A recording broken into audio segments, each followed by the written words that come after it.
Y vamos con un hombre más de la Biblia. Ahora, estamos viendo actualmente lo que son los patriarcas, los hombres que sobresalen, los personajes que sobresalen, y sobre todo estamos viendo algunos personajes, o la mayoría de personajes, en este sentido, positivos, obedientes, ¿verdad? Hemos omitido algunos ya en la cronología que llevamos, es decir, en la línea del tiempo que llevamos. Hemos omitido algunos personajes negativos como Nimrod, como el faraón, como, no sé, específicamente. Ahorita nos vamos concentrando un poquito más a aquellos que nos enseñan más, que llegaron a conocer al Eterno, ¿ok? Y hoy vamos a ver a alguien, pero que a la vez entra dentro de aquellos que tienen un mal testimonio, al menos en la escritura lo vemos así. Y hoy vamos a ver la vida de Shaul, ¿ok? No estoy hablando de Shaul de Tarso, ¿ok? Estoy hablando de Shaul, hijo de Cis, ¿verdad? De la tribu de Benjamín, y quien fue el primer rey de Israel, ¿ok? Bueno, ¿qué podemos decir de Shaul?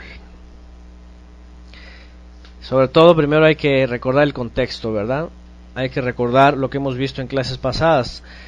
Clases pasadas, ¿qué vimos? Vimos las vidas de hombres que estaban dando una pauta, una transición a la siguiente generación, que fue en la época de Shaul. Pero antes de Shaul vimos los jueces, ¿verdad? La época de los jueces. Antes de los reyes estaban los jueces. Por casi 500 años hubo un tiempo de jueces. Bueno, 400 años hubo un tiempo de hombres que se levantaron a juzgar a Israel, y que finalmente el Eterno los levantaba para juzgar a Israel por la condición en la cual el pueblo de Israel había caído. Entonces, el último juez de Israel, ¿quién fue, dijimos? El último juez de Israel, que fungió como ministro, como Cohen, como profeta también, así es, Shmuel, ¿ok? Shmuel o Samuel, el último de los jueces de Israel, o que juzgaron a Israel. Aunque fue un Cohen Hagadol, fue un ministro, también juzgó a Israel, ¿ok? En realidad el último tal cual aparece en la escritura es Sansón, ¿verdad? Pero también después viene Elí, un ministro, un Cohen Hagadol, que también juzga a Israel, y después viene Shmuel, que también juzga a Israel, ¿ok? Es decir, no necesariamente fue un juez, eran ministros, eran sacerdotes, Kohanim, pero también juzgaron al pueblo de Israel, ¿ok? Bueno, y en la época de Samuel vimos, en el hombre anterior, la clase pasada, vimos justamente la vida de Samuel, y vemos una transición en la historia del pueblo de Israel entre la época de los jueces y la época de los reyes. Y recordemos que el pueblo de Israel seguía en un estado de desobediencia. De pronto eran obedientes, se consagraban, se entregaban, y no pasaba mucho tiempo y de pronto otra vez se salían del redil, ¿verdad? Algo que es muy común en nosotros también, ¿cierto? Nada más viene la comodidad, nada más viene los beneficios, las cosas buenas, y de pronto nos olvidamos del Creador y de pronto nos empezamos a desviar. Entonces, algo que tenemos que recordar es justamente eso. Si ya tenemos al verdadero juez, ya tenemos al Mashiach, ya tenemos a aquel que gobierna, al Cohen Hagadol, el más grande, ya no tiene que ocurrir nada parecido con nosotros. Sin embargo, en la historia vemos que el pueblo de Israel nos muestra la condición de la humanidad. Y en la época de Shmuel, de Samuel, vimos la vez pasada que algo ocurre también con los hijos de Samuel. Tienen mala fama, ¿se acuerdan? Los hijos de Samuel, también igual que los hijos de Elí, pero también los hijos de Samuel se desvían, tienen mala fama, dicen que estaban haciendo lucro, estaban siendo injustos, estaban admitiendo soborno, cohecho, todo esto, y llegan los principales de las tribus le robaban a Israel, ¿verdad? Hacían negocio y tenían ya mala fama también ellos. Cayeron en un desorden. Entonces, eso no agrada a los principales de las tribus. Se reúnen las principales de las tribus y entonces van con Samuel, lo vimos en la clase de Samuel, y se quejan delante de Samuel sobre sus hijos, y viene este evento muy importante en donde empieza a marcar un parteaguas en el pensamiento del pueblo de Israel. Dijimos que antes de los reyes, ¿quién es el que reinaba en Israel? Pues en teoría el Eterno, ¿verdad? El Padre. Él es el que reinaba a través de sus leyes, a través de sus mandamientos, teniendo como un ministro justamente a la figura de el ministro, de el Cohen, del sacerdote. Y él recibía revelación para poder ser aplicada en Israel, y esa era la forma de gobierno, esa era la forma de reino que reinaba dentro de Israel. Entonces, esa era la forma del Padre que siempre había establecido, su presencia cerca de su creación para poder reinar, para poder gobernar. Bien, cuando ocurre este evento, entonces a partir de ahí viene una etapa diferente para el pueblo de Israel, y aparecen justamente los reyes de Israel. Y esto ya está profetizado, realmente en la Torá podemos leer que en la Torá dice que iba a llegar un momento en que iban a pedir rey.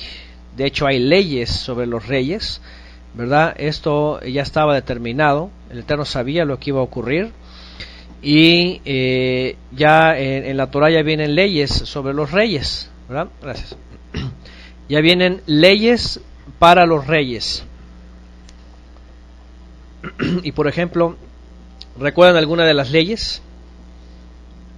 Alguna de las leyes que eran dadas a los reyes o que iban a tener que aplicar los reyes. Por ejemplo, que no acumulara muchas riquezas, dice Ofelia, esa es una. No poseer muchos caballos, ¿verdad? Ahí está. Escribir un rollo de la Torá, hacer su propia copia, ¿verdad? Tener su propia copia de la Torá para meditar en ella. ¿Qué más?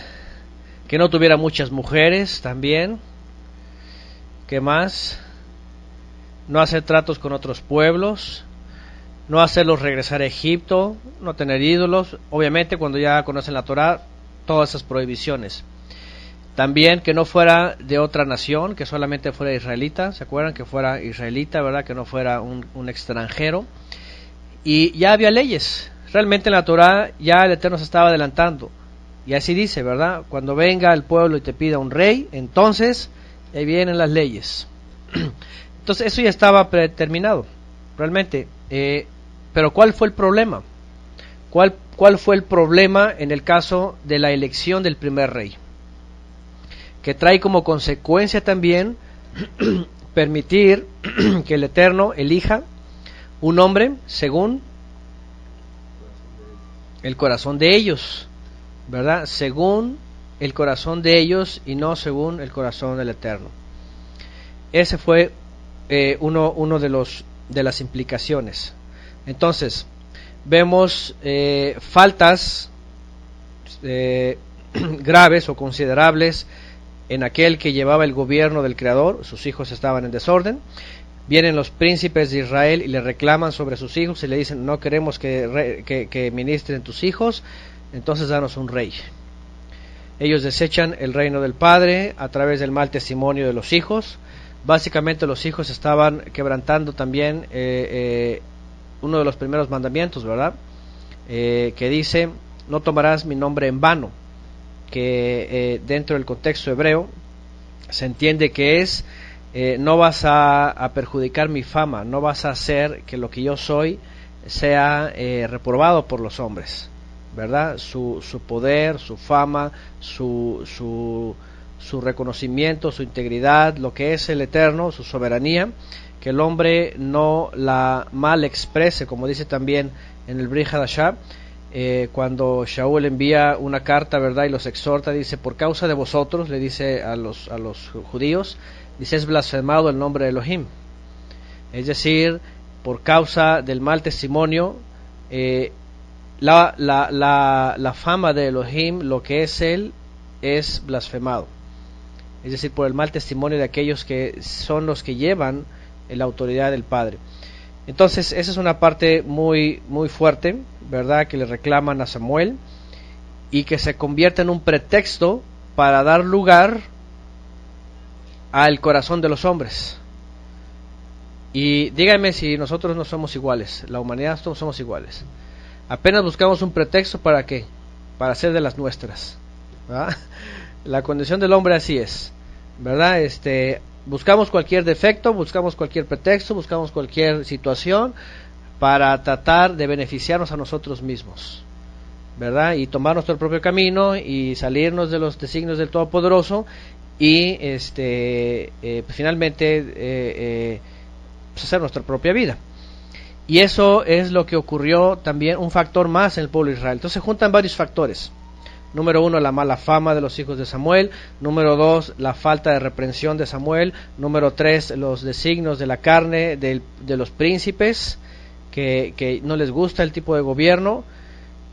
Número 4, la influencia de las naciones también, que ellos dicen, queremos un rey como las naciones. Y final, número 5, y podríamos decir, el punto final, podríamos decir,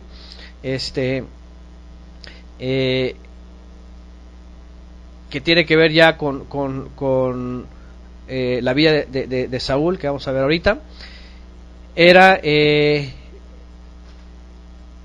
a partir de el promedio de la gente, a partir del promedio del pueblo, a partir de alguien que pueda salir para gobernar a Israel en este caso, obedeciendo al Creador, no es muy fácil. Es decir, tomar a alguien de entre una multitud para hacerse cargo de un pueblo que ande en línea conforme al Creador, no es fácil. Se requiere, ¿qué? Se requiere demasiadas puntuaciones, ¿verdad? Por ejemplo, si pusiéramos la lista, ¿verdad?, de los requisitos para que el primer rey fuera un rey pues acorde a lo que es la voluntad del Padre, pues tendrían que hacer muchas preguntas, ¿verdad? ¿Quién es? ¿Cuál ha sido su testimonio? ¿De qué familia es? ¿Cómo han sido sus padres? ¿Cuánto conocimiento sabe? ¿Conoce la Torá? Imagínense, ¿qué tan obediente es? ¿Cuánto de santo es? Dicen por acá. Vamos a ver su rectitud, cómo se ha comportado con sus vecinos. Imagínense, ¿no? ¿Cuánto sabe de las leyes, verdad? ¿Las aplica o no las aplica? Imagínense toda la lista que podrían hacer para elegir el mejor. Entonces, humanamente hablando, estamos pensando en que nadie da el ancho. Es decir, humanamente hablando, todos saldríamos reprobados, ¿verdad? Tendría que ser alguien totalmente ungido por el Creador para poder llevar este papel. O sea, realmente ningún humano habría llegado a ser el rey perfecto. Es más, ni siquiera David, con todo y que le agradaba al Padre, fue perfecto en todo, ¿cierto? Cometió errores David. Ni siquiera el rey, que fue el hombre más sabio del mundo, fue perfecto. Salomón, ¿cierto? Cometió graves errores también. Entonces, a lo que vamos es de que también aquí la Escritura nos está mostrando, ¿verdad?, que cuando el Eterno finalmente les dice a Samuel, está bien, concédeles lo que ellos quieren, dales un rey, viene esta figura que a su vez la misma Escritura nos muestra que es reprobado delante del Creador. Imagínense, o sea, es alguien que finalmente él lo califica, el Eterno lo califica como alguien reprobado, que no da el ancho, que es egoísta, que no es humilde, no es capaz de reconocer sus errores y pedir perdón, no es capaz de buscar la dirección del Padre. La Escritura realmente nos muestra a Saúl como un hombre que fue favorecido por el Eterno, incluso enviaba su Ruach. Dice la Escritura que el Ruach llegó sobre él, ¿Se acuerdan cuando su historia comienza que va a buscar unos animales que se le perdieron a su padre? Y los va buscando, ¿verdad? Y se pierde entre la lejanía de su ciudad. Y Samuel es dirigido hacia allá, finalmente lo encuentra, lo unge, viene el Ruach sobre él y empieza a profetizar, dice la escritura. Empieza a profetizar. Ahora llama mucho la atención que dice la escritura que Saúl tenía una característica interesante dentro de los hombres promedio. ¿Y cuál era esa? Una característica física, una característica que sobresalía del hombre promedio en Israel. Así es, que era muy alto, ¿verdad? Dice la escritura que era muy alto, que nadie le pasaba de los hombros. Entonces, esto siempre se ha usado como una referencia para decir, Saúl era el ideal perfecto del hombre, ¿verdad? Es decir, un hombre de buen parecer, alto, que sobresaliera sobre todos, que aparentara ser más grande, ¿verdad? El mejor de todos, ¿verdad? Tenía las características visuales para la tierra humanas de el rey perfecto, de buen parecer, alto, de buena familia, ¿verdad? Israelita, aparentemente aprobado por el hombre. ¿Verdad? Me preguntan por acá, ¿sería familia de los gigantes? Bueno, no era tan gigante, obviamente, es decir, no era tan alto como para que fuera la familia de los gigantes. Realmente no, dice que era de la tribu de Benjamín. ¿Ok? Entonces, preguntan por acá, ¿sería de sangre azul y todo? No necesariamente. No necesariamente, ¿ok?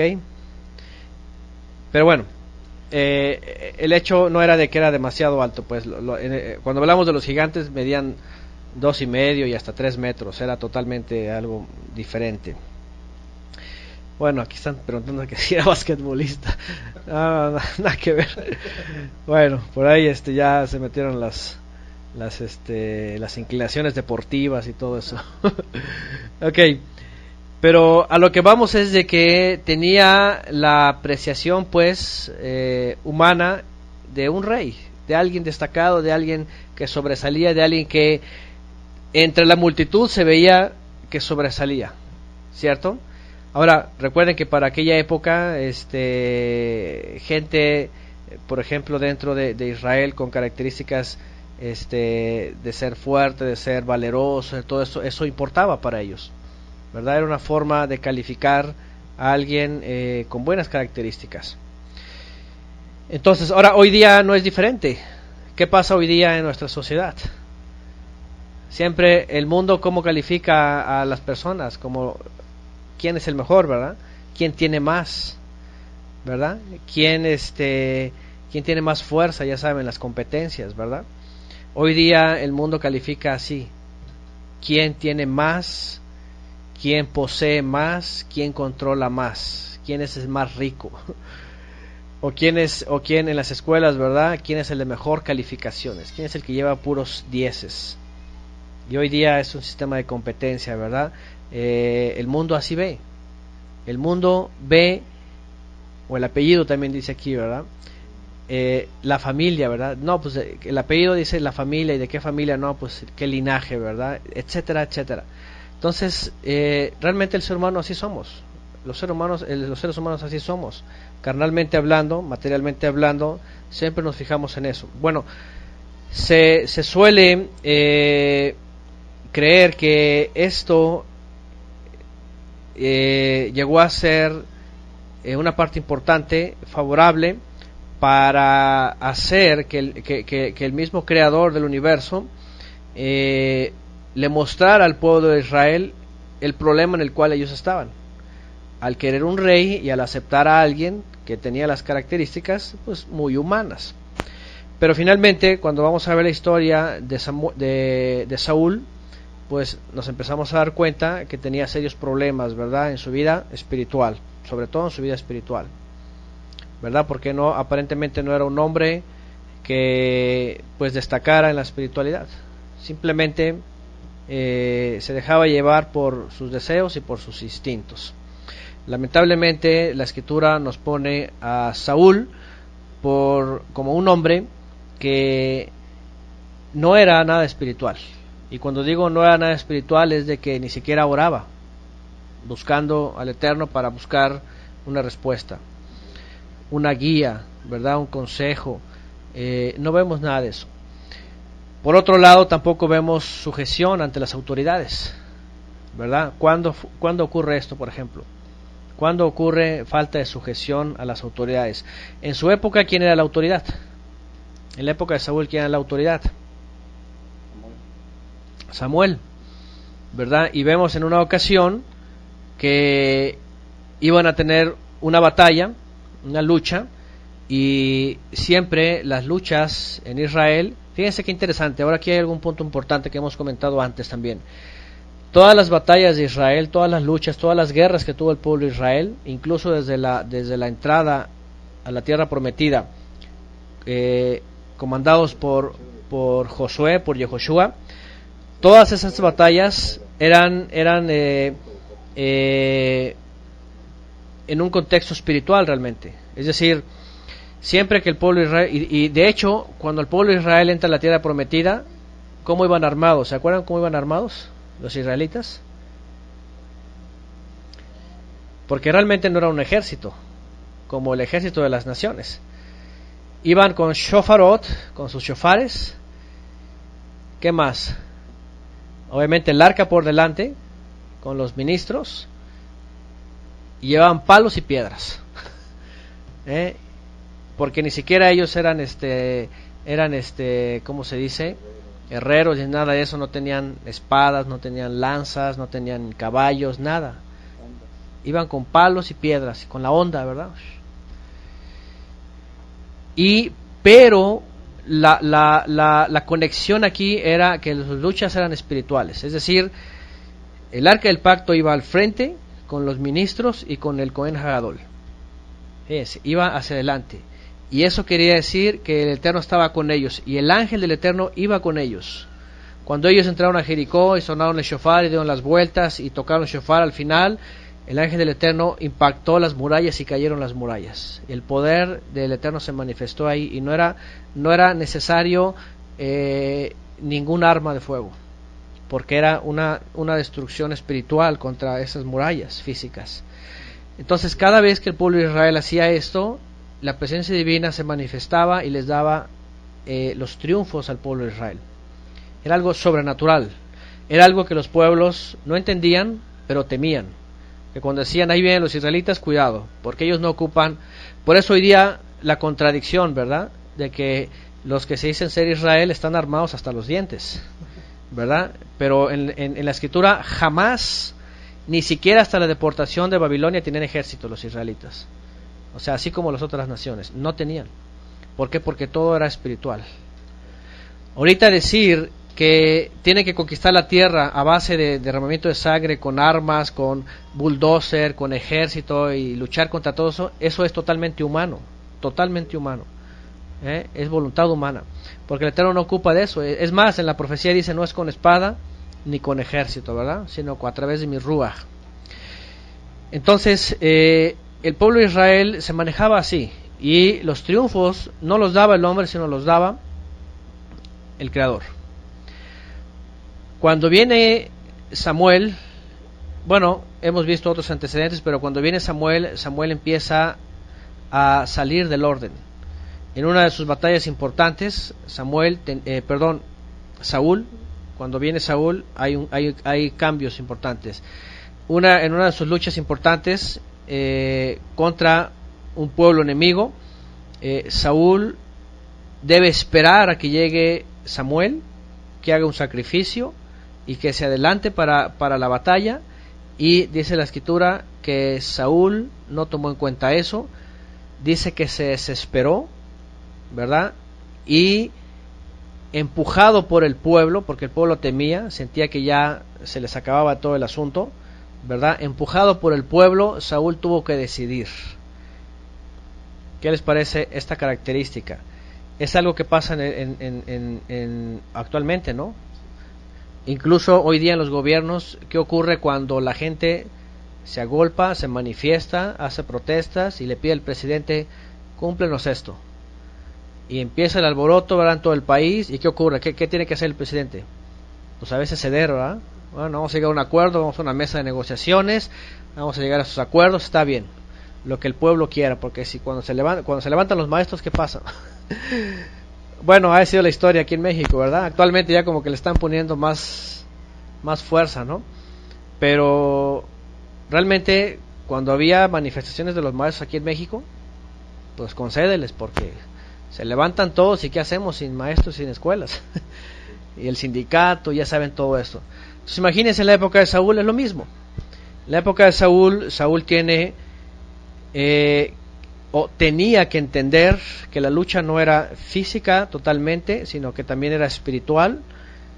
No tenía que ceder al pueblo por las reclamaciones, el temor, por el miedo. No tenía que ceder por las presiones. Sin embargo, Saúl no considera la espiritualidad y se adelanta y toma decisiones carnales. Dice la escritura que él se desespera, no espera el tiempo que llegue Samuel, y entonces Saúl hace el sacrificio. Fíjense, se adelanta y hace un sacrificio. Algo que no tenía permitido, algo que obviamente solamente lo hacía el Cohen Hagadol. Y cuando llega Samuel y se entera de todo eso, pues lo regaña, le pone su regañadota, le dice: has hecho locamente, te has equivocado. ¿Acaso no debiste esperar? Y ahí es cuando dice: ¿sabes qué? Tú no sirves para rey, tú no eres el rey que el Eterno quiere. Y vemos a Saúl con varios desaciertos en este tipo, ¿verdad? Falta de espiritualidad.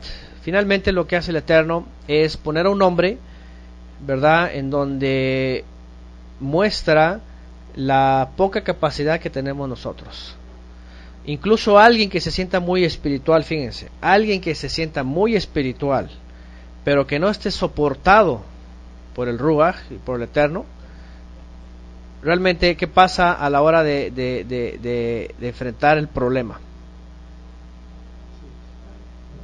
Se dobla, ¿verdad? Es decir, una cosa es decir ser muy espiritual, pero otra cosa es estar sostenido verdaderamente por el Ruach, verdaderamente por la fuerza que el Padre da.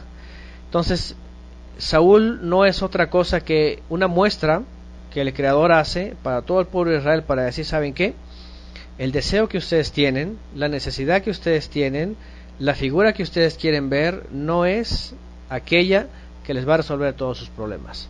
No es aquella que va a tomar las mejores decisiones, no es aquella que va a guiarse por el Creador, no es aquella que les va a dar paz, la verdadera paz que quieren, ¿verdad? No es esa figura las que les va a traer el consuelo a todos y finalmente la bendición a todos.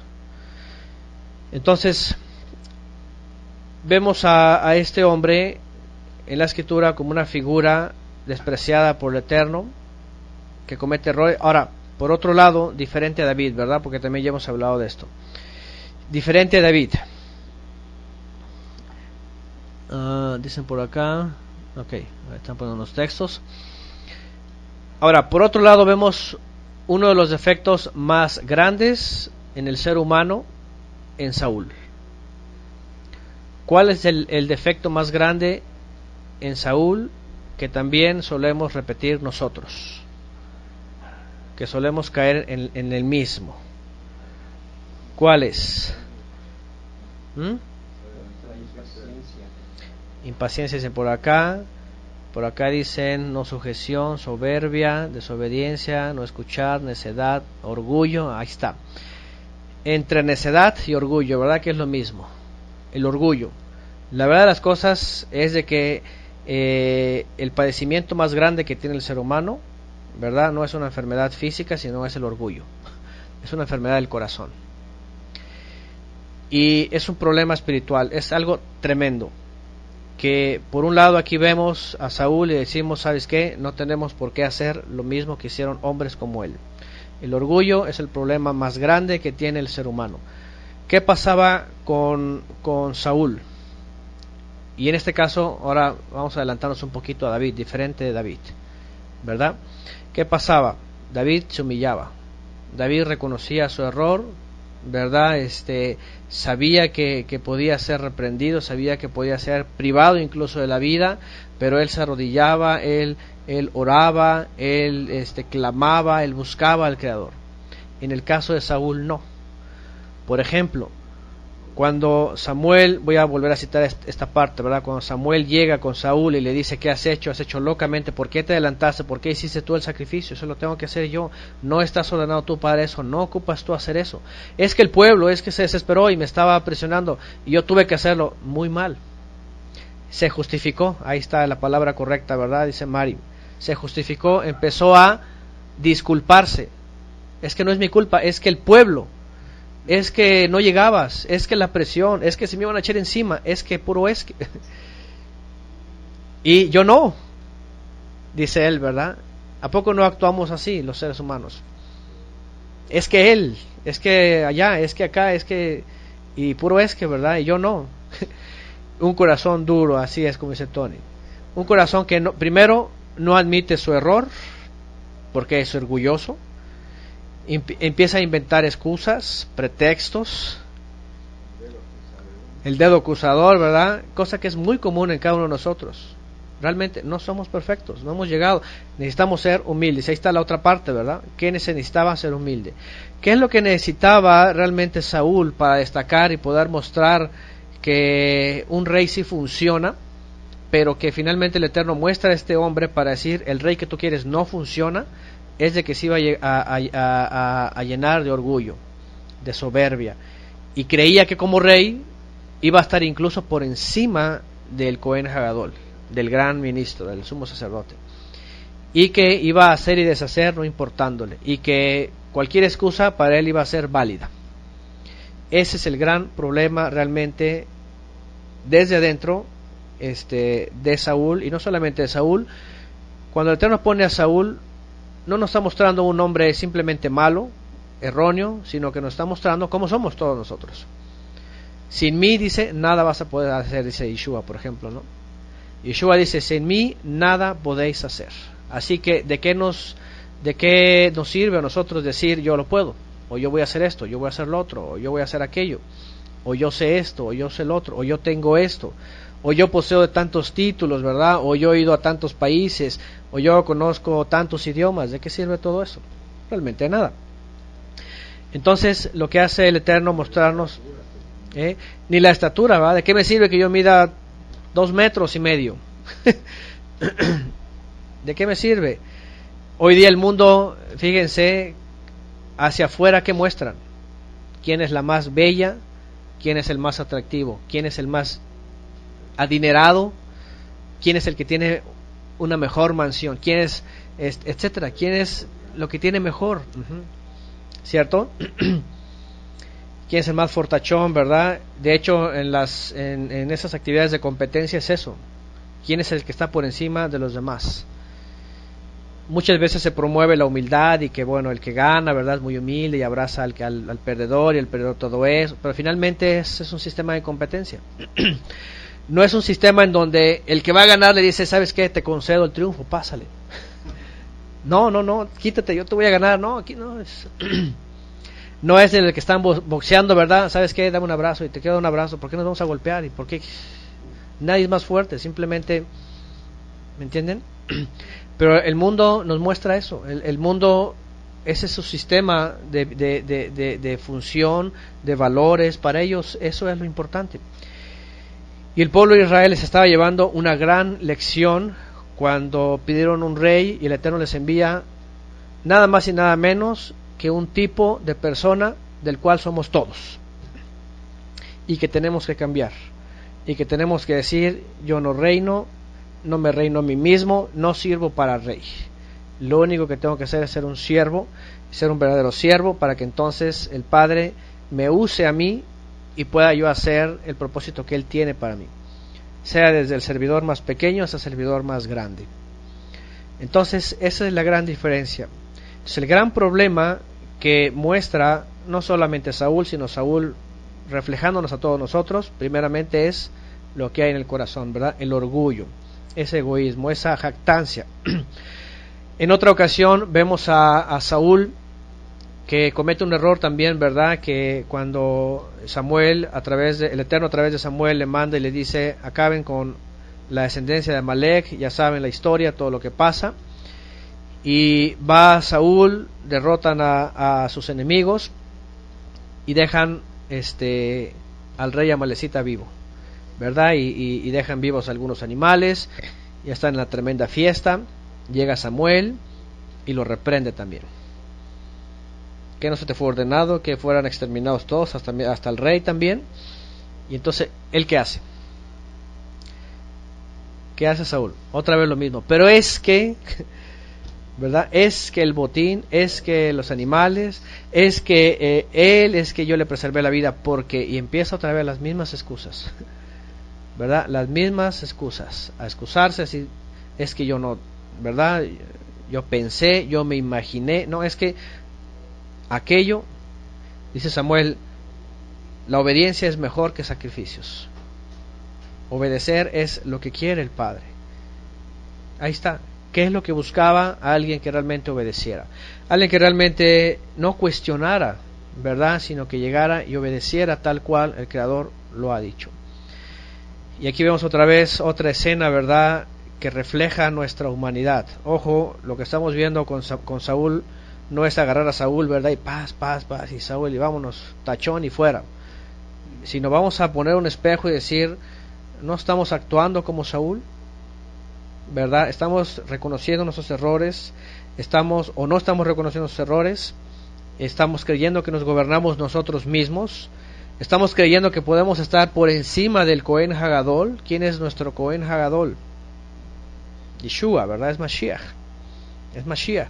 Estamos por encima de lo que Él ya ha dicho. Fíjense que una de las cosas más fuertes que he visto actualmente, sobre todo cuando estamos hablando de ver la Biblia desde su contexto y aprender toda esa riqueza que está en las Escrituras, ciertamente, contexto hebreo, todo esto, pero que ha llenado a muchos de orgullo, ¿verdad? Y de jactancia, de arrogancia, y que creen que ya lo tienen todo e incluso están por encima de Mashiach, del Cohen Hagadol.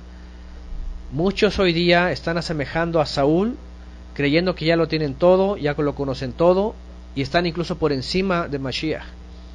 Como que si Mashiach llega y dice, pero ¿por qué estás creyendo eso si yo ya di una orden, ya revelé algo?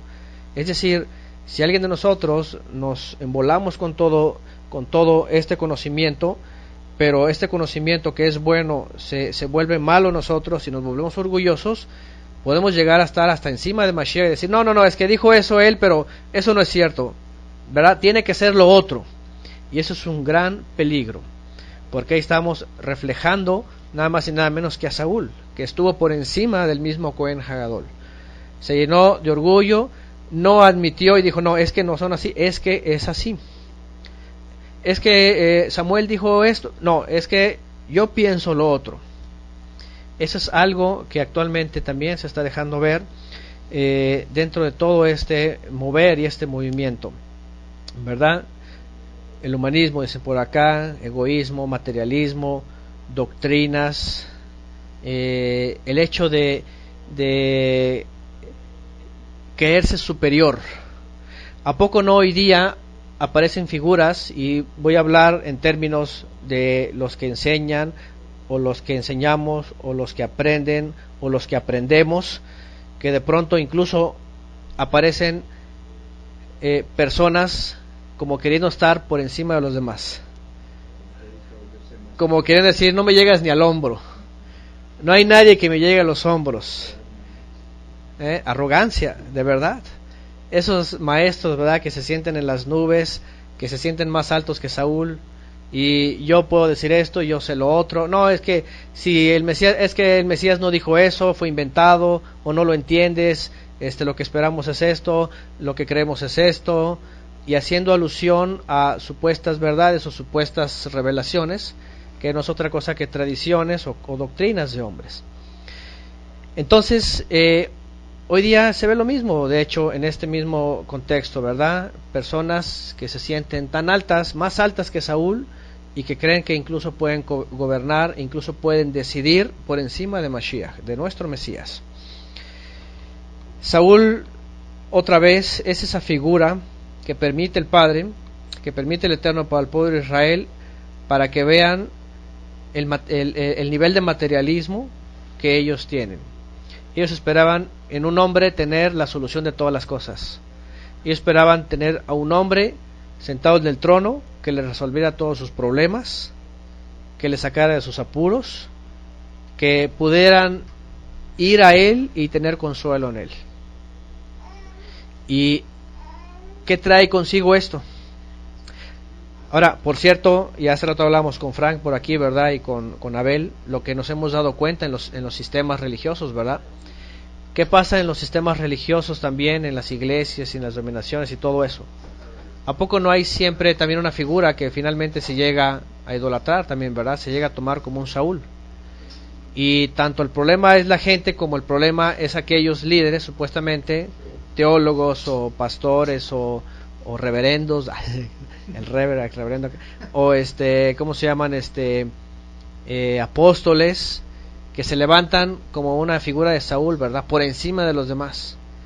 ¿Han visto esos templos, verdad? En donde ponen un estrado con gradas hacia arriba, ¿verdad? Y hasta arriba está y ve a todo el auditorio así hacia abajo, así como que se levantan como figuras de Saúl. Por otro lado, el problema es las alturas, ¿verdad? Estando arriba ya se empiezan a marear y empiezan a sentir que tienen y ahí viene la figura de Saúl. Finalmente tiene que caer hasta abajo. Entonces, esa es una figura que el Eterno usa para ver nuestra realidad. Lamentablemente, hoy día la doctrina talmúdica, la tradición judía ha estado impregnando en la mente de muchos creyentes en Yeshua una figura terrenal otra vez, ¿verdad? ¿A poco no hoy día en muchos movimientos dicen queremos un rey aquí, queremos un rey aquí y ahora, ¿verdad? Queremos un reino, queremos un templo con un trono y que esté ahí nuestro rey, un líder, ¿verdad? Como dicen acá.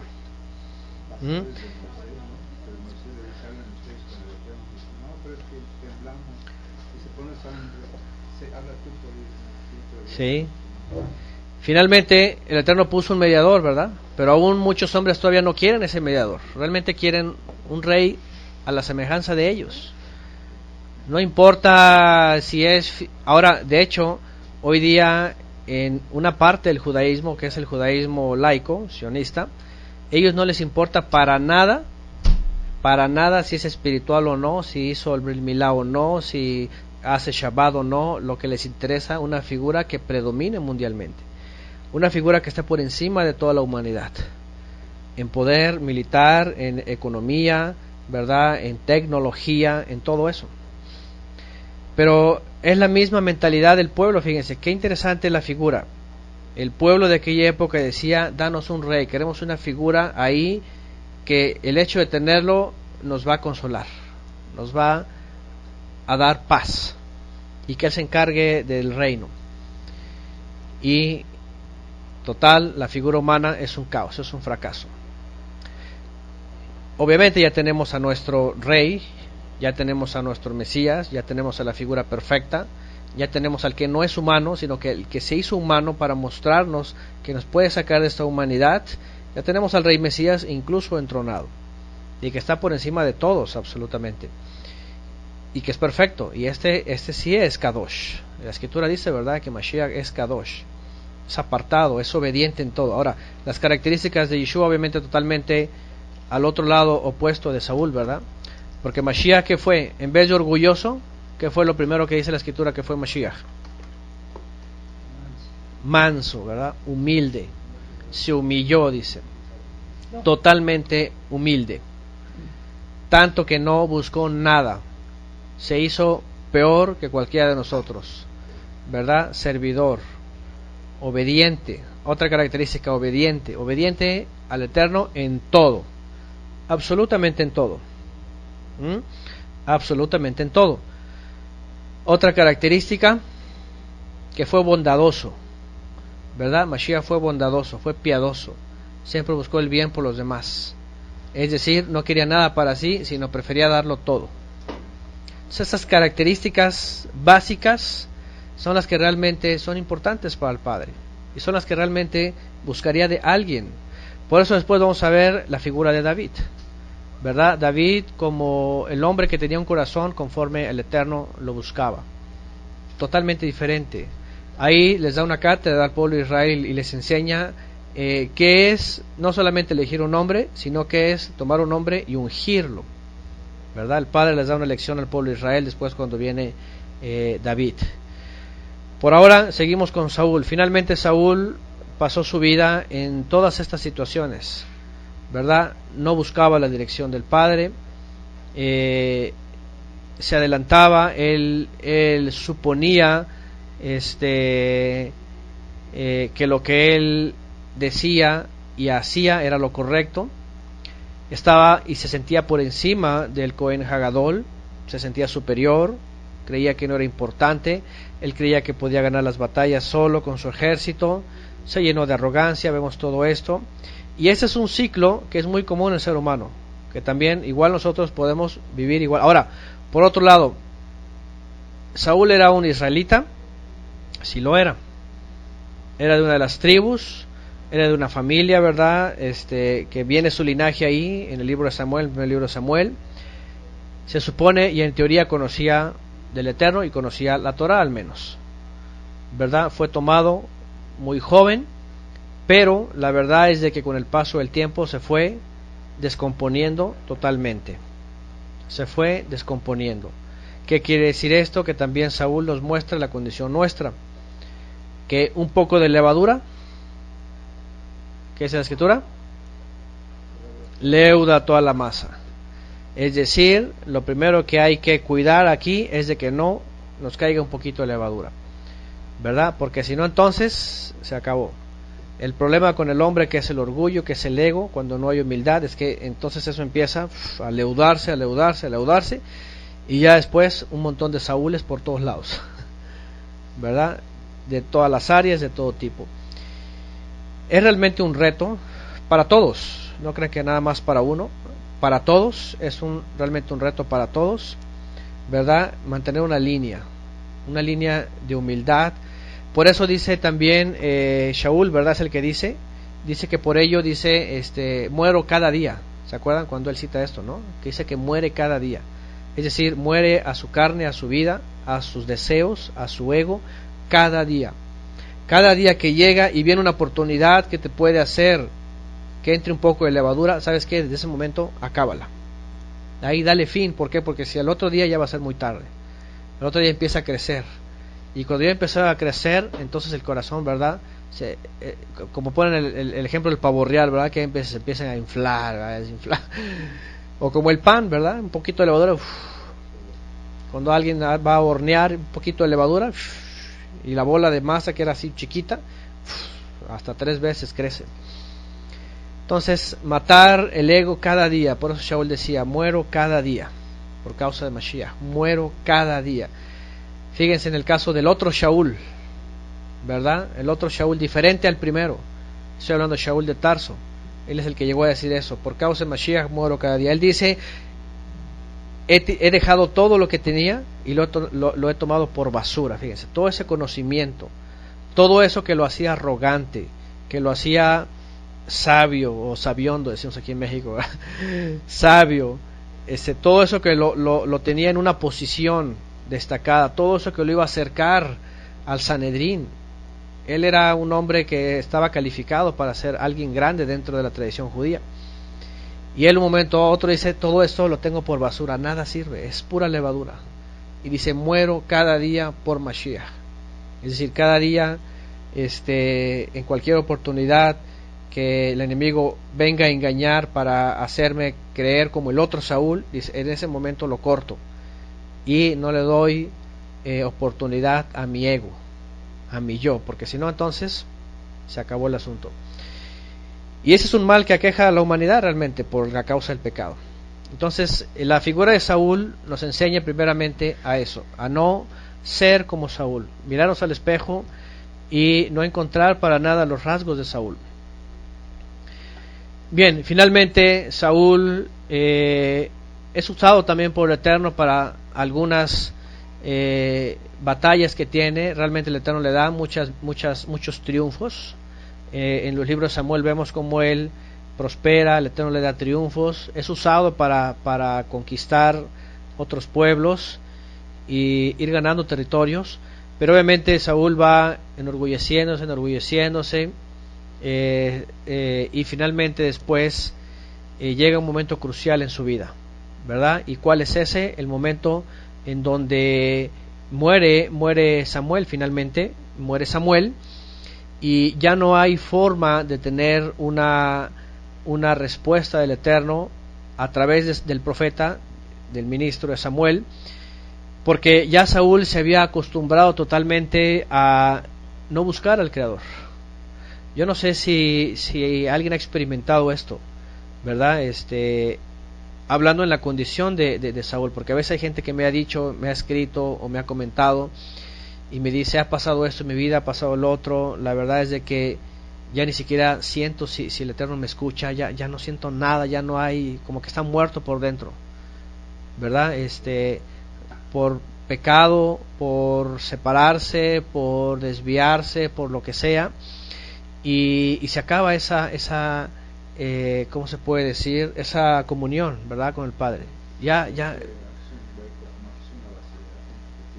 como que se hace un vacío, ¿verdad? Como que ya me siento muerto, como que ya no hay nada. O gente que hasta a lo mejor se quiere morir, ¿verdad? Y en el caso de lo espiritual, pues eso es tremendo, ¿no? Porque alguien que conoció, que tuvo comunión, pero que de pronto ya no hay nada, entonces entra en una crisis. Y lo mismo le pasó a Saúl. Saúl entra en una crisis, Samuel muere, Saúl ya no tiene a quien consultar, y Saúl llega a la locura, ¿verdad? Y aquí vamos a recordar nada más y nada menos que el famoso encuentro con la bruja de Endor, ¿verdad? Así es, por su orgullo, por todo su orgullo, por cerrarse y por no humillar. Fíjense nada más. Ahora, ¿será que alguien que cae en la condición de vacío completo y no siente ninguna comunión ya no tiene solución? ¿Será que ya no tenga solución? Hasta el más pecador tiene solución, pero ¿qué se necesita? Finalmente, Teshuvah, ¿verdad? Regresar siendo humildes. La única solución es matar el orgullo y hacer Teshuvah, que quiere decir, ¿qué es Teshuvah? Regresar. ¿Pero qué es regresar? Número 1, reconocer los pecados o los errores. Fíjense nada más. Para contrarrestar el orgullo, el primer paso es haber reconocido el pecado o el error. Ese es el número 1. Y yo creo que de todos los que estamos aquí, al menos llegamos a experimentar al menos esto en la doctrina, ¿no? ¿Cómo es de que tuvimos que avanzar para conocer más? Cuando primeramente reconocimos, estoy equivocado, estoy lleno de dogmas. Hoy día lamentablemente hay muchos ministros, ¿verdad?, que se sienten muy apóstoles o muy lo que sea, pero no tienen la humildad de decir, ¿y qué tal si estamos equivocados en la doctrina, en lo que hemos aprendido? Entonces se cierran, son orgullosos, dicen que ya lo saben todo, que no necesitan escuchar más, y ahí es el primer problema. Y eso es lo que ocurrió con Saúl. Sin embargo, para contrarrestar el orgullo y esa jactancia, Teshuvah, lo primero que se hace, el primer paso es reconocer el error o el pecado, o los errores y los pecados. El siguiente paso de Teshuvah, ¿cuál es? Lo vimos en Levítico, cuando hablaba de alguien que pecaba, qué es el proceso que tenía que hacer de Teshuvah. Primero es reconocer. Después, el número 2 es confesarlo. He pecado. ¿Se acuerdan del hijo pródigo? Primero reconoce y luego confiesa. He pecado. Después tiene que restituir. Tiene que hacer lo que el Padre pide.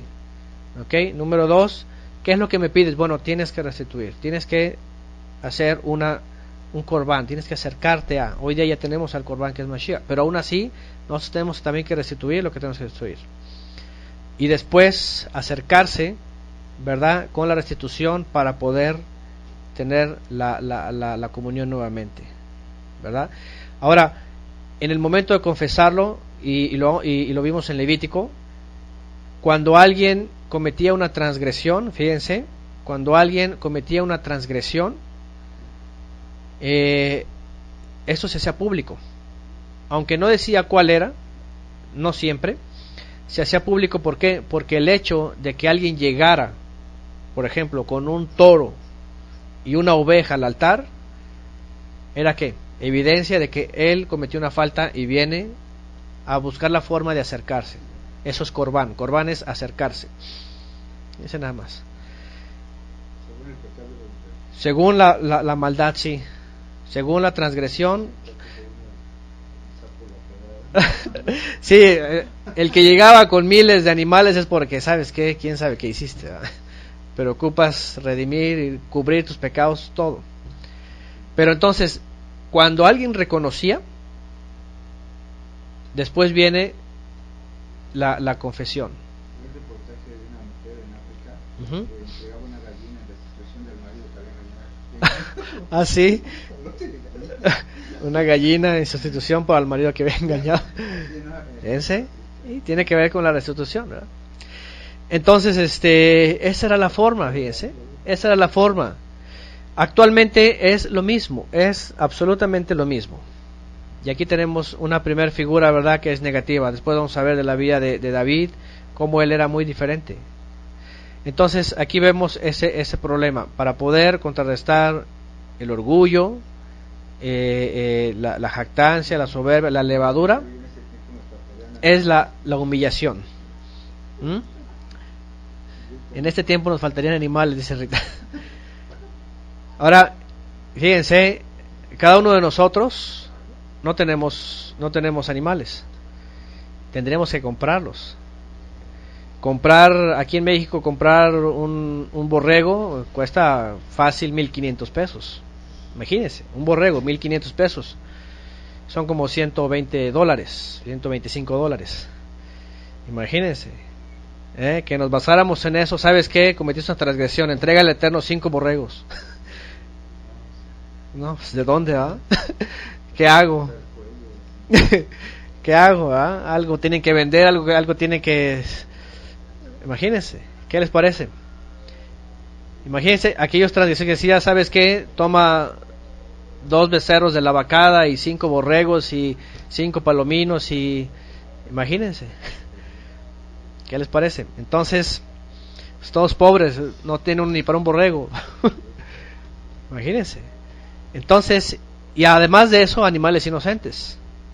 Animales que finalmente eran entregados, eran inocentes, y qué culpa tienen los pobres animales, ¿verdad? De mi transgresión, ¿verdad? De que los degüellen ahí, de que los quemen en el altar y todo eso. Los degollen. Entonces, todo tiene una consecuencia, y pues finalmente lo que estaba haciendo el Eterno con esta figura era pues mostrar todo este error, ¿no? Ahora, vamos al último punto, a la última parte de Saúl que estábamos comentando. Finalmente ya no está Samuel, y él no puede contrarrestar su orgullo. No puede... hicimos la pregunta de que si no era alguien capaz, obviamente no por sí solo, sino que lo que estoy diciendo es de que si creíamos que ya no hay posibilidad de que alguien vuelva a tener comunión, cuando antes la tuvo y ahora ya no la tiene con el Padre, y dijimos que sí hay la posibilidad. ¿Y cuál es el remedio? Humillarse, ¿verdad? Cuando alguien ya tiene este vacío, cuando alguien ya siente que no se es escuchado, que ya no hay vida en él, necesita humillarse para poder entonces reconocer su pecado, reconocer su falta. ¿Qué es lo que pasa finalmente en los últimos días de la vida de Saúl? Viene una crisis, viene un enfrentamiento, viene una amenaza de un pueblo extranjero, viene un desorden dentro de sus pensamientos. Ya no está Samuel, el Cohen Hagadol, el ministro, el sacerdote, ya no está en vida. Saúl ya no tiene a quién recurrir y comete una locura más: ir y buscar a una bruja, consultar a una bruja para consultar a los muertos. Obviamente en esta parte, como lo hemos comentado en el comentario del libro de Samuel, hay controversia sobre esto, ¿verdad? Hay algunos rabinos, incluso desde hace 1000 años, a mediados de la Edad Media, que algunos no creen en esto. Algunos rabinos dicen que esto no existió, que esto es fantasía, que nada de eso. Hay otros que dicen, bueno, la escritura lo dice, el testimonio lo dice, es real. Dice que Samuel subió de entre los muertos, se le apareció realmente a Saúl y le profetizó, porque le dijo, ¿sabes qué? Ya estuvo contigo, mañana vas a morir, mañana vas a ser reunido a tu pueblo. Y se le cumplió tal cual. Entonces, bueno, hay una controversia aquí, pero finalmente a lo que iba es de que Samuel cometió, si había opciones diversas para que él tomara decisión, él tomó la decisión, la peor decisión, la más mala, la más errónea. ¿Y por qué? ¿Por causa de qué? Otra vez por su orgullo, ¿verdad? Saúl no tuvo la capacidad de humillarse, encerrarse y orar y decirle al Padre, ¿sabes qué? Ya no puedo más. E incluso orar y decir en contra del pecado que él cometió, ¿verdad? Orar y decir, ni siquiera puedo ir a buscar a Samuel porque ya está muerto. Fíjense la gran diferencia, ¿ok? Fíjense la gran diferencia. Saúl ni siquiera pudo decir, ya ni siquiera puedo consultar a Samuel porque ya está muerto, sino que al contrario, se le prende su foco, ¿verdad?, humano, y dice, voy a buscar a Samuel aún muerto. Aún muerto, va y busca una bruja, una medium, y entonces ocurre todo esto. Entonces vemos pues una vez más esta gran tragedia, ¿verdad?, que se origina por el deseo del pueblo desde una vista carnal, desde una vista egocéntrica. Danos un rey. Y el Eterno simplemente toma a un hombre que realmente pudo haber sido cualquiera de nosotros. Nosotros estamos ahorita, ¿cuántos años? 3100 años de la vida de Saúl. 3100 años de la vida de Saúl. Pero ahí hubiéramos estado allá, hubiéramos sido cualquiera de nosotros. Ahí les voy a agarrar a ¿verdad? Ahí les va Antonio Miranda, ahí les voy a agarrar para que vean a quién están pidiendo, ¿verdad? Un hombre imperfecto, un hombre que llega a ser egoísta, arrogante, que cree que lo puede hacer todo y que está por encima del Mashiach, del ungido. En ese caso, en aquella época, Samuel. En este caso nos puede ocurrir lo mismo, llegar a pensar que sabemos más o que interpretamos mejor que el mismo Mesías, que el mismo ungido. Fíjense, que el mismo ungido. Se dan en todas las religiones, efectivamente, cristianismos, judaísmos, mesianismos, cualquier grupo de cualquier tipo, ¿no? ¿Sí? ¿Ah, sí? Ah, sí, hay un... sí, cierto, es el rabino ese, ¿verdad? Yo soy mejor que ese, yo soy más Mesías que él, dice. Fíjense nada más, yo soy más Mesías que ese, que él. O sea, de veras, la condición del hombre es caer en eso. Entonces, más nos vale cada día matar nuestro yo, morir a nosotros mismos cada día. Cualquier oportunidad que nos traiga un poco de levadura, destruirla en ese momento, porque de nada sirve al hombre, y Yeshua también lo dijo, ¿verdad? De nada le sirve al hombre ganarse todo el mundo, al mundo entero, si va a perder su alma. De nada nos sirve. Ya vimos también en el Evangelio cuando hablamos de la tentación, ¿verdad?, de Yeshua, cuando llega al Satán, dice lo que le muestra, lo que le ofrece. En ese comentario, los que quieran escuchar el comentario, citamos la pirámide de Maslow, ¿verdad?, este psicólogo, psicoanalista, que ha intentado comprender cuál es la condición del hombre, que siempre es ir llenando su vida y creciendo hasta llegar a dominar todo y tener toda la riqueza. Pero finalmente ahí vimos en la escritura que eso no sirve de nada, porque cuando llega ahí y cree que lo tiene todo, ahí es cuando está más vacío del Creador. ¿Y qué es lo que tiene que hacer? Lanzarse otra vez hasta abajo y humillarse para decir, no tengo nada y no soy nadie. ¿Cuántas veces hemos visto en las noticias y en los últimos meses, déjenme decirles que yo he visto esta nota por ahí, en los últimos meses más gente adinerada, con mucho dinero, que por alguna situación financiera pierde su riqueza, lo primero que hacen es suicidarse, se quitan la vida, porque eso es todo para ellos. Igual la fama, los que tienen fama y de pronto se echan al vicio, las drogas, se autodestruyen. ¿Y por qué? Pues porque ellos se han acostumbrado a llenar su ego, ¿verdad? A llenarse a sí mismos, pero cuando ya no tienen eso, entonces ya no tienen vida, ya están vacíos. Entonces, pues bueno, la figura de este hombre nos refleja a nosotros mismos, ¿verdad? Cuánto hemos visto a cada personaje con grandes cosas y queremos imitarlos. ¿Cuánto? Desde Abel, el hijo de Adán, o Set mismo, ¿verdad? El sustituto, Noé, Sem, Abraham, Isaac, Jacob, todos ellos. ¿Cuánto queremos ser de ellos? Qué bien. Pero también cuánto hay que evitar de otros, en este caso la figura de Saúl. Así que Saúl nos muestra esa parte totalmente humana, que no era solamente de él, que puede ser de cualquiera de nosotros, y que tenemos que ir evitando cada día. Finalmente viene Yeshua y él nos enseña todo una predicación contraria a la vida de Saúl, ¿verdad? ¿Qué nos enseña Mashiach finalmente? Lo primero, yo no he venido para ser servido, sino para servir, humildad, ¿verdad? A veces me han preguntado sobre si debemos practicar el lavamiento de pies que Yeshua hizo a sus discípulos, ¿se acuerdan? Yeshua dice que ahí ellos no sabían lo que él estaba haciendo. Cuando llega con Kefas le dice, ¿cómo vas a lavar a mí? Y Yeshua le dice, pues si no quieres, entonces no vas a tener parte conmigo. Entonces lávame desde la cabeza, le dice, completo, lávame todo. Entonces Yeshua les dice que después iban a saber qué significaba eso. Y no era otra cosa que el Mesías iba a humillar totalmente más abajo de ellos para poder servirles a ellos y también a nosotros. Más adelante dice la Escritura que el lavamiento de pies no era otra cosa que una forma de servir a los santos en la congregación.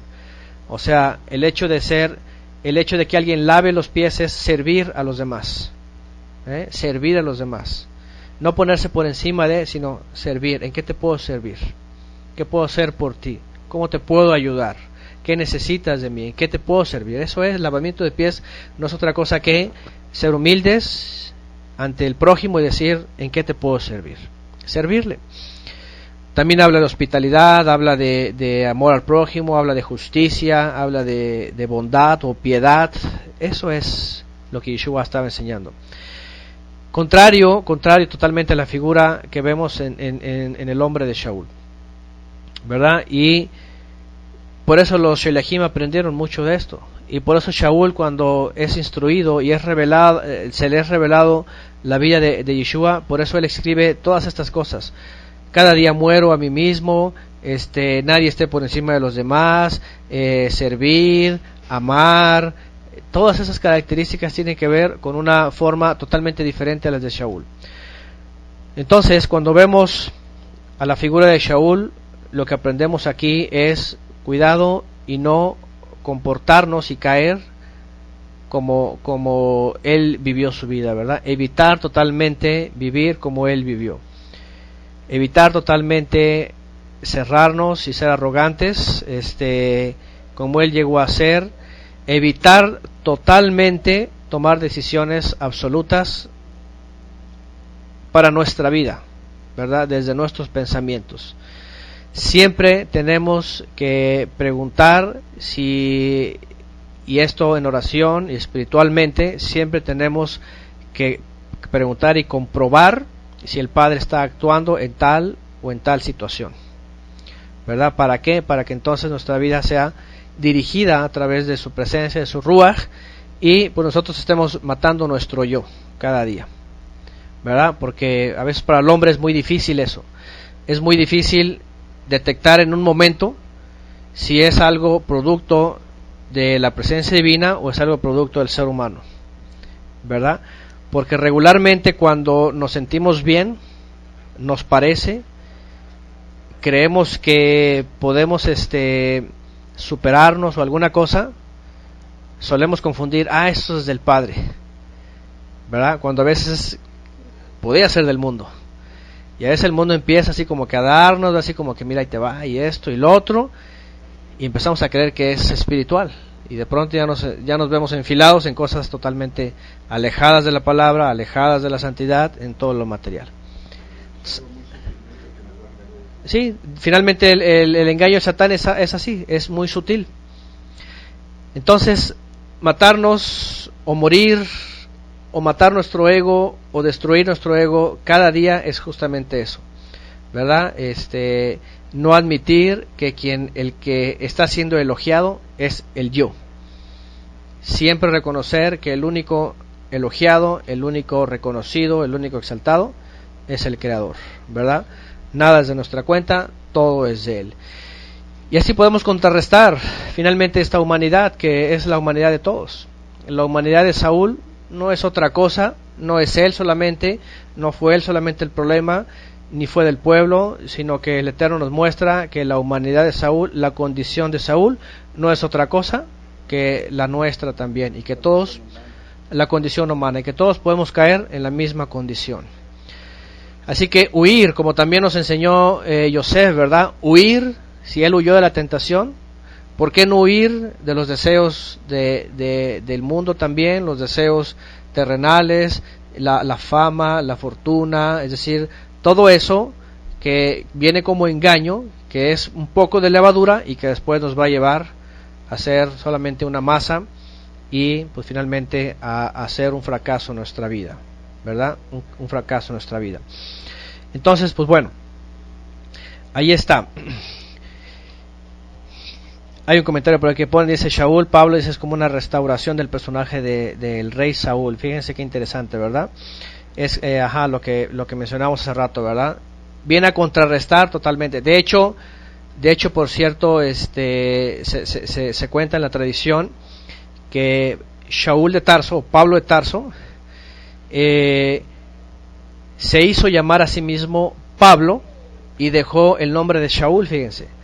Porque se cuenta la tradición, y esto algunos comentaristas mencionan, fíjense qué interesante, mencionan que los padres de Saúl tenían problemas para tener hijos. Entonces, cuando tienen un hijo con muchas dificultades y casi muere cuando era chico. Entonces, y tuvo muchos conflictos de pequeño. De su salud. Sin embargo, sus padres, siendo de la tribu de Benjamín, querían de su hijo alguien como el mismo rey Saúl, alguien prominente. Entonces se dice en la tradición que le ponen a su hijo Saúl para hacer de él pues alguien grande dentro de Israel.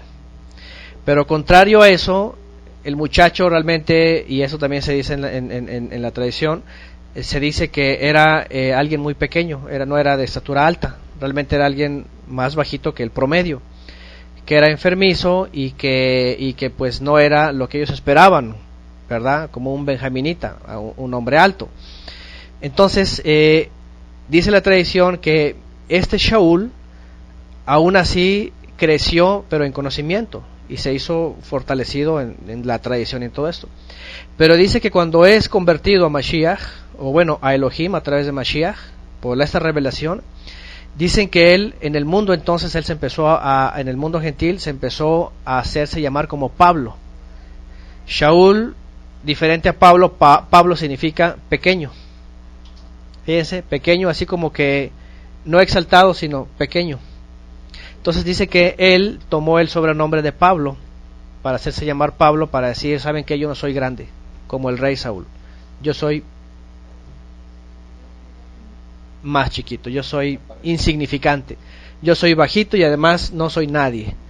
Por eso él cuando escribe sus cartas, así dice, yo soy el más pequeño de todos, yo soy un abortivo, dice, ¿verdad? Yo muero cada día, yo soy el peor de todos los apóstoles. O sea, él se muestra así como que, pues, ¿quién somos nosotros? No somos nadie. Entonces es muy interesante el comentario que pone aquí Jimena, porque tiene que ver justamente con esa parte de Pablo en donde él dice, nada que ver con el otro Saúl. Realmente yo quiero ser diferente totalmente, y me muestro como alguien que, al contrario, y por eso él decía, no se haga nadie, en una de sus cartas, ¿verdad?, mayor que los demás, sino hágase menor. Entonces él veía su condición también física, y él decía, no se sienta nadie mayor, sino todos nos sintamos menor que todos. Fíjense, cuando todos nos empezamos a sentir menor que los demás, ¿qué pasa? Se vuelve algo recíproco, y nadie busca levantarse por los demás, y nadie busca el control, y nadie busca dominar ni controlar, sino que todos iguales están sirviendo. Fíjense, hacia abajo, vean, servicio así, como que es algo hacia adentro y no hacia afuera, y no sale alguien como que yo soy, aquí estoy, la figura. Entonces Pablo mostraba en su propia condición física, como en su propia vida, ¿verdad?, algo que estaba contrarrestando justamente, o restaurando aquella figura que había sido, pues, mal, o que representaba algo negativo, ¿verdad?, del ser humano. La representación del cuerpo se usa como una alegoría, cuando dice que no posee ojo es mayor ni posee nariz. Sí, igual cuando habla de la congregación, ¿verdad? Nadie es mayor. Dice, hasta el miembro más pequeño, ¿verdad?, es importante. Y siempre se toma como referencia el famoso golpe en el dedo chiquito, ¿verdad? Cuando alguien, parece que el dedo no sirve de nada, y de pronto cuando se golpean, ¡au! O hay también un dicho, ¿verdad?, de una persona que tenía todos los dedos, y que cuando pierde uno, ¿cómo se da cuenta cuánto le servía? ¿Verdad? Y antes no valoraba nada, o sea, creía que ni estaba ahí, pero cuando ya no lo tiene, entonces dice, ¿sabes qué? ¿Cuánta falta me hace? Y cuando estaba ahí yo no lo valoraba. Entonces, realmente Shaul también pone esta figura, ¿verdad? Todos somos, todos cumplimos cierta función, pero todos valemos igual. Todos valemos igual. Mashiach es la cabeza, tiene todo por encima de todos, pero realmente cuando falta un miembro, ahí es donde nos damos cuenta, ¿no? Entonces, pues bueno, el tiempo ya lo metí por ahí. Gracias por avisar. Entonces, Shaul ahora, por otro lado, ya viendo también lo que aprendemos en el Brit Hadashah, lo que aprendemos de Yeshua, lo que aprendemos del otro Shaul de Tarso, vemos en Shaul, el rey, esa figura que el Eterno nos muestra de la condición humana que realmente somos, nos muestra el viejo hombre, ¿cierto? Otra vez, Shaul de Tarso vuelve a decir, dar muerte al viejo hombre y hacer nacer el nuevo hombre. Cuando alguien vive en ese tipo de orgullo, de jactancia, de estar por encima de los demás, de creerse por encima de los demás, de estar por encima de Mashiach, de todo eso, realmente vive en el viejo hombre. Cuando hay esas características, vive con el viejo hombre. No ha nacido de nuevo, no ha recibido la nueva vida. ¿Por qué? Porque cuando vive la nueva vida, entonces se está expresando todo lo que enseñó Yeshua y todo lo que confirmaron sus shiliachim, sus emisarios. Y pues ahí está, es tan claro como eso. Entonces, pues Shaul, más que tomarlo como alguien y empezar a decir cualquier cantidad de él, que ya están escritas en la escritura, más bien es como un espejo, ¿verdad? Para mirarnos a nosotros mismos y decir, vivimos en el antiguo hombre, en el viejo hombre, ¿verdad? O estamos siendo renovados hacia el nuevo hombre, ¿verdad? Aquel hombre que refleja el Mashiach, que refleja la humildad primeramente, el reconocimiento y finalmente el servicio, tanto al Padre como hacia todos los demás.